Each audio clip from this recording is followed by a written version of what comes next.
जब मैं बच्चियों के पेरेंट्स से बात करने के लिए गई तो एक लड़की की मम्मी ने मेरे को बोला कि क्या करेगी या खेल के, हमने तो लावणी करवानी है भाई, हमारे तो फसल की कटाई आ रही है, वाह करेगी, और के रखो है खेला में के कर लेगी खेल के। तो मैंने उनसे यही कहो कि या बताओ थे के करो लावणी थे कर रहा हो ना, थे भी यही चाहो हो कि हमारी छोरी भी मतलब जो है ये चौका चूल्हा और अन्य चीज़ों में पड़ी रहे। आपकी बच्ची ने मौका मिलो है खेलने को, तो आपने, मैं सपोर्ट जब कर रही हूँ तो आपने अपनी बच्ची निकालनी चाहिए बाहर के लिए। तो उन्हें यह बात बहुत अच्छी लगी कि भाई हमारी ज़िंदगी तो जो है इस चौका चूल्हा में रन सब चीज़ में चली गई, लेकिन अगर हमारी बच्ची में टैलेंट है तो हमने भेजना चाहिए, और इसलिए उन्होंने अपनी लड़की को भेजा मेरे साथ। कहते हैं अगर आप मन में किसी बात को ठान लें तो मुश्किलें कितनी भी क्यों ना हो, चुनौती क्यों भी ना हो, हर किसी का समाधान मिल जाता है। इसी का जीता जागता उदाहरण मेरे साथ मौजूद है। इनका नाम नीरू यादव है और शायद अब ये किसी भी पहचान की मोहताज नहीं है। इनका अगर परिचय मैं दूं तो ये राजस्थान के झुंझुनू में गुलाम्बी अहिर की सरपंच हैं और इन्हें जाना जाता है हॉकी वाली सरपंच के नाम से। आपने इन्हें हाल फिलहाल में भी देखा होगा, कौन बनेगा करोड़पति शो में मैम नजर आई थी। वहाँ पर इन्होंने अमिताभ बच्चन के साथ बैठकर कौन बनेगा करोड़पति खेला। करोड़पति में जाने के बाद अब ये हमारे साथ मौजूद हैं, इनसे ही जानते हैं। मैम सबसे पहले तो आपका स्वागत है नेटवर्क 18 पर। देखिए, सरपंच जो होते हैं हम जानते हैं कि वो गाँव में रहकर काम करते हैं, तमाम तरह की जो चुनौतियां होती हैं गांव में रहकर उनके सामने आती है, लेकिन किसी भी सरपंच के नाम के आगे हॉकी वाली सरपंच नाम का टैग नहीं लगता है। आपके नाम के आगे हॉकी वाली सरपंच का टैग लगा है। आप खुद हॉकी खेलती हैं? बिल्कुल, मुझे हॉकी खेलने का बहुत शौक था अपने स्कूल टाइम से ही लेके ही, लेकिन क्योंकि कुछ ऐसी परिस्थितियाँ आई कि मैं खेल नहीं पाई। और जब मैं गांव में आई और मैं 3 अक्टूबर 2020 को मैं सरपंच बनी थी अपने गांव की, तो मेरे को जब ये पता लगा कि मेरी पंचायत में भी कुछ बच्चियां हैं जो हॉकी खेलना चाहती हैं, क्योंकि मेरा खुद का रुझान जो था वो शुरू से हॉकी के लिए था। मैं खुद खेलना चाहती थी लेकिन किसी कारण से मैं खेल नहीं पाई। तो वो सपना मैंने उन लड़कियों के अंदर देखा और फिर मैंने अपनी पंचायत के अंदर उनके पेरेंट्स से बात की और उन लड़कियों को घर से निकाल के और गाँव की फील्ड तक मैं लेके आई। मोस्टली हम देखते हैं कि गाँव के अंदर जो है वो बच्चियों को कोई सपोर्ट नहीं करता, विशेष तौर पर खेल के लिए। तो उनको वहाँ पर लाने के लिए काफ़ी मुझे परेशानियाँ आई, लेकिन उनका मैंने डटकर सामना किया और अपनी पंचायत में हॉकी की मैंने टीम बनाई। और मैं आपको बता दूं कि मैंने अपने जो सरपंच की जो सैलरी है वो मैंने अपनी पंचायत की लड़कियों के लिए डोनेट कर रखी है।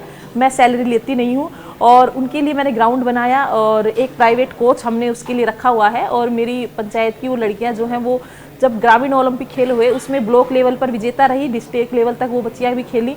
अभी हम तैयारी करवा रहे हैं उन्हें कि उनमें से लड़कियां जो हैं वो नेशनल खेलने के लिए सेलेक्ट हो, तो वो हमारी अभी तैयारी चल रही है। तो कहीं ना कहीं मेरे उस एफर्ट्स को देख के, उस प्रयास को देख के मुझे हॉकी वाली सरपंच के नाम से जानने लग गए। जी मैम, लेकिन जब आपके पास, आपके दिमाग में ये आइडिया आया होगा कि भाई गाँव में रहकर लड़कियों को हॉकी सिखाई जाए, बेशक बहुत सारी चुनौतियां सामने आई होंगी। गांव में रहकर लड़कियों की एक हॉकी टीम बनाना कोई आसान काम नहीं है। आज की डेट में भी हिंदुस्तान में देखा जाए तो अपने आप में एक सोचने में बड़ा विलक्षण कार्य लगता है कि आप गांव में रहकर लड़कियों की हॉकी की टीम तैयार कर दें, वो भी इतने कम समय में।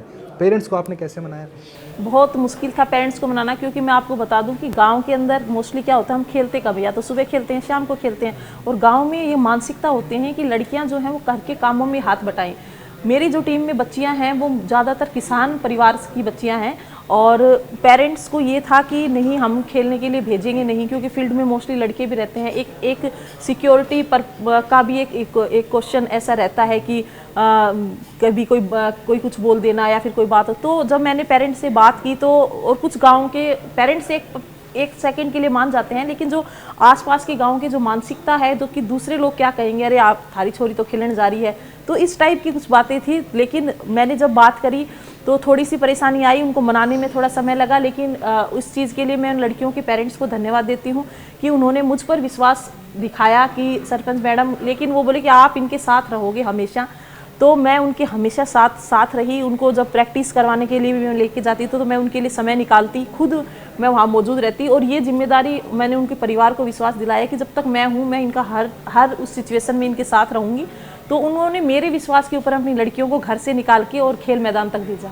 जी, मैं चाहूँगा कि आप अपने गाँव के बारे में बताएं, क्योंकि गांव के बारे में जब बड़े शहरों की बात करते हैं, खासकर हम चाहे एनसीआर की बात करें, हम बड़े बड़े जो शहर हैं, गांव को लेकर एक छवि बनी हुई है। खासकर अगर आप राजस्थान के गांव की बात करते हैं, उस गांव के बारे में आप परिचय दें कि आपका गांव कैसा है, वहाँ पर कैसे लोग हैं।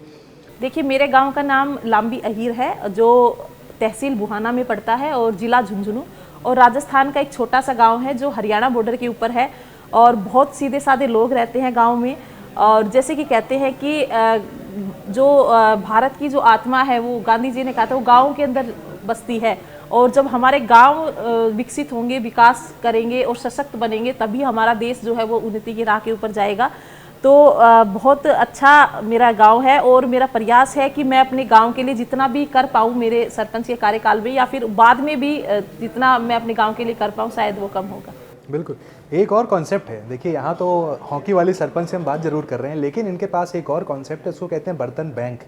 ये क्या है हम इनसे ही जानते हैं, क्योंकि नाम जितना अपने आप में अनोखा है, काम भी उतना ही अनोखा होगा।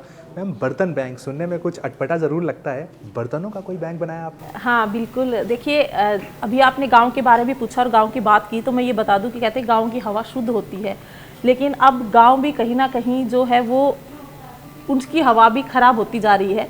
हम प्लास्टिक का इतना ज़्यादा यूज़ करते हैं। तो जब मैं सरपंच बनी तो एक वाकया मेरे सामने ऐसा हुआ कि हमारे गांव में एक गाय जो हमारी गौ माता है उनको वो बीमार हो गई थी। उनका जब ऑपरेशन हुआ तो उसमें उनके पेट से इतनी ज़्यादा प्लास्टिक निकला जिसकी वजह से मौत उनकी हो गई। तो वो चीज़ जो थी ना वो बिल्कुल एकदम मन को उसने झकझोर दिया कि हम किस दिशा की ओर हम लोग जा रहे हैं। तो एक पर्यावरण के क्षेत्र में एक ये था कि हमें अपने गांव को जो है वो प्लास्टिक मुक्त बनाना है। तो उसको लेकर जब हमने गांव में बात की आपस में, तो हमने एक इसका अल्टरनेट ये निकाला कि हम अपने गांव में एक बर्तन बैंक जो है वो बनाएंगे, ताकि हम जो ये सिंगल यूज़ प्लास्टिक है इसको बहुत कम मात्रा में हम यूज़ कर सकें।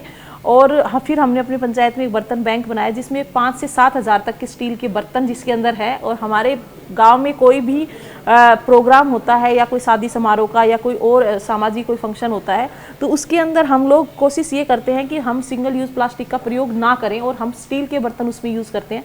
तो उससे एक तो आपसी सामाजिक भाईचारा भी बना रहता है और पर्यावरण के क्षेत्र में भी हमारी एक योगदान हमारी पंचायत की तरफ से है। दूसरा, मेरी पंचायत की महिलाएं हैं वो प्लास्टिक की थैलियों का यूज़ ना करके सब्जी वगैरह लाने के लिए जो पुराने कपड़े बच जाते हैं उनके बैग सिलती हैं और वो चीज़ हम यूज़ करते हैं। और ये कॉन्सेप्ट मैंने गांव की महिलाओं के साथ शुरू किया है, क्योंकि कुछ भी कोई भी बदला मैं ये मानती हूँ कि महिलाएं जितना अपना योगदान उस चीज़ में दे सकती हैं शायद दूसरा कोई नहीं देता इतना। कहा जाता है कि पढ़ोगे लिखोगे बनोगे नवाब, खेलोगे कूदोगे बनोगे गंवार। आप खेल की बात कर रही हैं, गांव जैसे परिवेश में आप खेल की बात कर रही हैं। शिक्षा को लेकर भी आपका कोई ऐसा पहलू है जिसको आप जब पेरेंट्स से मिलती हैं उन्हें समझाती हैं कि भाई खेल तो आप रहे हो लेकिन शिक्षा भी उतनी ज़रूरी है? शिक्षा को लेकर कोई कार्य आप कर रही हैं? बिल्कुल बिल्कुल। शिक्षा को लेके देखिए, जिस झुंझुनू डिस्ट्रिक्ट से मैं आती हूँ राजस्थान के, वो साक्षरता के क्षेत्र में सबसे आगे है पूरे राजस्थान के अंदर। और महिला बच्चियों की साक्षरता की बात करूँ तो झुंझुनू आगे है, उसमें लड़कियाँ पढ़ाई कर रही है। और ये पंचायत में पूरा ध्यान रखा जाता है कि कोई भी बच्ची जो है वो शिक्षा से वंचित ना रहे।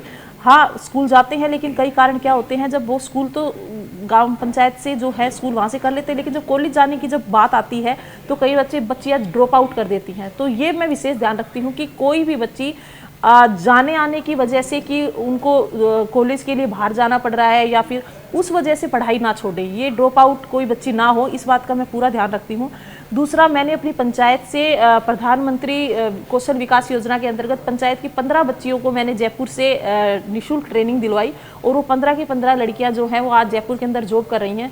और सबसे बड़ी बात तो ये है, वो सभी बच्चियां जो है वो किसान परिवार की बच्चियां हैं जिन्होंने कभी सोचा नहीं था कि हम लोग ऐसे भी बाहर जाएंगे। तो एक उनके लिए मैंने ये काम किया। दूसरा, बच्चियों को कंप्यूटर की एजुकेशन के लिए भी हमने अपनी गांव के अंदर एक कॉन्सेप्ट बनाया है कंप्यूटर लैब का। हम लोग उसमें हम सभी बच्चियों को कंप्यूटर की पूरी जानकारी और पूरी नॉलेज उसको देने का हमारा ये कार्य भी चल रहा है। बिल्कुल, बहुत अच्छे आप कार्य कर रही हैं। और हाल में ही आपको हमने कौन बनेगा करोड़पति में देखा है, एक ऐसा शो जो बड़ा आइकॉनिक है, बड़े सालों से चल रहा है, वहाँ पर आप अमिताभ बच्चन के सामने बैठी हुई नज़र आई। उसके बाद से ज़िंदगी बदली? बिल्कुल बदली। मतलब बहुत से लोगों के फ़ोन आते हैं और सभी जो है मेरे काम को अप्रिशिएट करते हैं कि आप अपनी पंचायत के लिए इतना काम कर रही हैं। तो अच्छा लगता है कि जो मैंने किया वो लोगों को पता लगा, सबने देखा और अपनी पंचायत को एक नेशनल टेलीविज़न के ऊपर मैं लेके गई। वहाँ तक वो मेरे गांव को लोगों ने जाना कि एक झुंझुनू ज़िले में भी एक लांबी हहीर ऐसा कोई गांव है। तो काफ़ी खुशी मिलती है और हाँ, लाइफ में चेंज आया है। अमिताभ बच्चन जी ने भी काफ़ी तारीफ़ की आपके काम की, उनसे मिलने का अनुभव कैसा था? बहुत अच्छा अनुभव था। जिनको हमने बड़े पर्दे के ऊपर जिनको देखा था, उनके सामने बैठ के और उनके क्वेश्चंस के जवाब देना, शुरू में तो काफ़ी नर्वस थे, लेकिन अमित सर का नेचर इतना अच्छा था और उनके सामने बैठ के वो सब जो कभी सपने में भी नहीं सोचा था कि हमें तो ये था कि अमिताभ बच्चन जी की एक झलक भी अगर मिल जाए तो बहुत बड़ी बात मानते थे, लेकिन उनके सामने बैठ के इस तरीके से बात करना बहुत अच्छा अनुभव रहा मेरा। क्या कोई इनविटेशन भी आपने दिया कि आप आइए भाई हमारे गाँव? बिल्कुल इनविटेशन दिया था कि अमित जी आप कभी राजस्थान आए तो हमारे गाँव में ज़रूर आए, और देखते हैं अब। बिल्कुल, एक जो रूटीन होता है सरपंच की, जो लाइफ होती है, उसको जो हम यहाँ बड़े शहरों में बैठकर जो इमेजिन करते हैं और वहाँ पर वास्तविकता में ग्राउंड पर जो क्या होता है वो बड़ा अलग होता है। आपकी रूटीन क्या होती है? क्योंकि आप शिक्षा क्षेत्र में भी हैं, आप खेलों में भी एक्टिव हैं, आपको गाँव का भी ध्यान रखना है। आपके दिन भर की रूटीन क्या होती है? मेरे दिन भर की रूटीन यही होती है कि सुबह 5 बजे से दिन की शुरुआत होती है और रात के 10-11 बज जाते हैं दिन खत्म होते होते। तो पहले घर का काम करना पड़ता है, बच्चे भी संभालना पड़ता है, क्योंकि सरपंच तो मैं हूँ, साथ में एक बहू भी हूँ, पत्नी भी हूँ, माँ भी हूँ और एक बेटी भी हूँ, तो सभी चीज़ों को साथ लेके चलना पड़ता है। तो जब घर के काम खत्म हो जाते हैं तो उसके बाद पंचायत के काम शुरू हो जाते हैं, तो पूरा दिन जो है वो इन्हीं सब चीज़ों में चला जाता है। और दूसरा, सरपंच बनने के बाद पहले आपके पास सिर्फ घर की जिम्मेदारी, जब आप सरपंच बन जाते हो तो आपके पास पूरी पंचायत की जिम्मेदारी हो जाती है। तो अब क्षेत्र बड़ा हो गया है, पहले घर तक था, अब पूरी पंचायत हो गई है। और दूसरा, जब आप सरपंच बनते हो तो लोगों से आपकी उम्मीदें बहुत ज़्यादा हो जाती हैं कि कोई भी समस्या, कोई भी परेशानी होती है तो लोग ये सोचते हैं कि सरपंच ही आए और वो इन सब चीज़ों में भाग ले, या फिर हमारी तो काफ़ी लोगों की उम्मीदें हो जाती है, प्रयास करते हैं कि उनकी उम्मीदों पे खरा उतरे, पर फिर भी कई बार थोड़ी बहुत चूक हो जाती है। तो बड़ी डिफ़िकल्ट लाइफ होती है एक सरपंच की। जी, सरपंच की ज़िंदगी तो बेशक बहुत डिफिकल्ट होती है, लेकिन जो हाउस वाइफ हैं उनकी ज़िंदगियाँ भी कही जाती हैं कि इतनी ज़्यादा आसान नहीं होती। खासकर अगर आप राजस्थान में बात करें, हरियाणा में चले जाएँ, बहुत सी ऐसी लेडीज़ बहुत कुछ करना चाहती हैं, बट शायद अपने घर परिवार के चलते भी, अपने बच्चों के चलते, समाज के चलते वो काम नहीं कर पा रही हैं। उन हाउस वाइफ से आप क्या कहना चाहेंगे जिनके मन में कुछ करने की इच्छा तो ज़रूर है, लेकिन शायद इतनी हिम्मत वो नहीं जुटा पा रही हैं? उन सभी को मैं यही कहना चाहूँगी कि अगर आप अपनी लाइफ में कुछ करना चाहती हैं तो आप बाहर निकलिए। लोग तो कुछ ना कुछ बोलेंगे क्योंकि उनका काम है कहना, लेकिन जो लोग आप कुछ जब करने के लिए बाहर निकलते हैं और जो लोग आपको उस समय ताना मारते हैं या आपको पकड़ के खींचते हैं, तो ये आपको अपने गोल के ऊपर फोकस रखना चाहिए। आप में ये कॉन्फिडेंस होना चाहिए कि आपको ये चीज़ करनी है। और जैसे अर्जुन को जब मछली की सिर्फ आँख दिखाई दे रही थी, उसी प्रकार से हमें क्या करना है तो हमें भी वही चीज़ दिखाई देनी चाहिए। और जब हम अपनी चीज़ को उस मुकाम तक हम पहुंच जाते हैं तो जो लोग हमें ये कहते हैं कि तुम नहीं कर पाओगे, तो वही लोग बाद में आके आपके काम को अप्रिशिएट करते हैं। तो लोग क्या कहेंगे इस बात को लेके कभी भी अपने ड्रीम्स को नहीं पीछे छोड़ना चाहिए। जी, चलते चलते एक आखिरी सवाल मैं आपसे जानना चाहूँगा कि आप एक समाज सेविका भी हैं, आप गृहिणी भी हैं, आप सरपंच भी बन चुकी हैं। What next? आगे क्या हम आपको और चुनाव लड़ते हुए देख सकते हैं, या फिर हम आपको रियलिटी शोज़ में देख सकते हैं? आने वाला आपका नेक्स्ट प्रोजेक्ट या नेक्स्ट ड्रीम क्या है? अभी तो मेरा ड्रीम यही है कि मेरा एक सपना है मेरी पंचायत में स्टेडियम बनाने का, और मेरी पंचायत की महिलाएं हैं उनके लिए कोई एक अच्छा बड़ा प्रोजेक्ट जिसमें वो काम कर सकें और सशक्त बन सके, वो मेरा एक ड्रीम है जिसको मैं पूरा करना चाहूँगी। उसके बाद अगर अब मुझे लगता है कि मुझे मेरा कार्य क्षेत्र और बढ़ाना चाहिए और लाइफ अगर मौका देती है कुछ और अच्छा करने का, तो डेफिनेटली मैं करूँगी। बिल्कुल, अगर ज़िंदगी मौका देती है तो ज़रूर क्यों नहीं करेंगे। आपने ऑलरेडी बहुत कुछ कर रखा है अपने क्षेत्र के लिए। हॉकी वाली सरपंच ये थी नीरू यादव हमारे साथ। काफ़ी कुछ इन्होंने कर रखा है अपने क्षेत्र के लिए, हॉकी के लिए, शिक्षा के लिए। सबसे अच्छी बात है कि एक परिवार भी संभाल रही हैं, गाँव भी संभाल रही हैं, सब कुछ संभाल रही हैं। और जैसा इन्होंने कहा है कि क्या कहेंगे लोग, ये आपको नहीं सोचना है, आपको आगे बढ़ना है, मेहनत करनी है और अपने सपनों को पा लेना है।